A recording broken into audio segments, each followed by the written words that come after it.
Hello. Before we start, I'll just tell you what it's about. I'm going to talk about the Common Agricultural Policy, which is currently celebrating its 50th anniversary. So we're looking back at 50 years of the agricultural policy and looking forward to the upcoming reforms. Okay.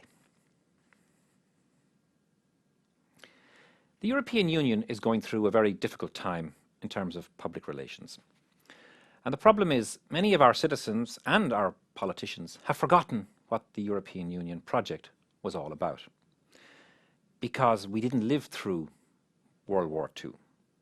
You have to go back to that period to remember what it was all about. The idea is to stop European nations from going to war with each other, in particular to stop France and Germany from going to war with each other. And in that sense, the European project has been a great success. But you wouldn't think that if you were to read the media these days. Let me give you an example of a policy area which has been a huge success, but is nonetheless demonized in public mind. And that is the Common Agricultural Policy, which is celebrating its 50th anniversary this year. If you want to know what the Common Agricultural Policy is all about, you need to go back in time and read the diaries of people who suffered through World War II, who suffered through the years immediately after the war. In those diaries, you hear horror stories of not having any fuel, of loved ones missing in war, child mortality, but above all, food shortages. This is the thing that comes up again and again in people's diaries. Now, if someone from that period was to be put in a time machine and brought here to 2012, they would think they'd died and gone to heaven, because our biggest problem is what to do with our surplus food.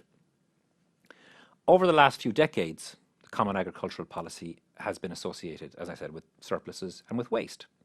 Farmers being paid to produce food that nobody wanted, and then somebody else being paid to store it, and somebody else being paid to destroy it. During the peak of the butter surpluses in 1986, we were storing 1.23 million tons of butter. And in fact, in 2007, we had too much wine. We were storing 1.7 billion bottles of wine too much.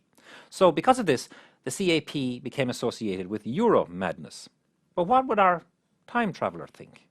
Well, imagine our time traveller's delight living in a world where the biggest problem was too much food. Obviously, I'm talking about here in Europe, not the rest of the world. Let's look at the objectives that were set for the CAP 50 years ago and see if they've been a success. The first objective was to increase productivity. Did we manage that? Yes. The next objective, a fair standard of living for farmers. Did we achieve that? Yes. Did we stabilize the markets? Yes. Do we guarantee food supply?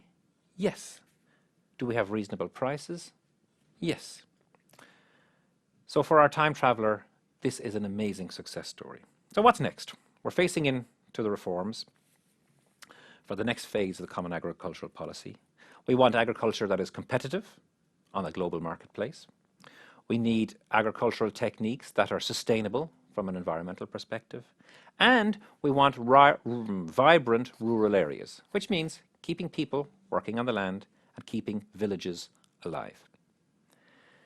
Now, if we were to go in a time machine and travel 50 years into the future, and all those things had been achieved, we would say it was a great success.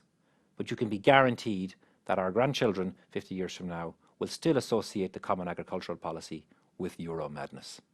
Thank you.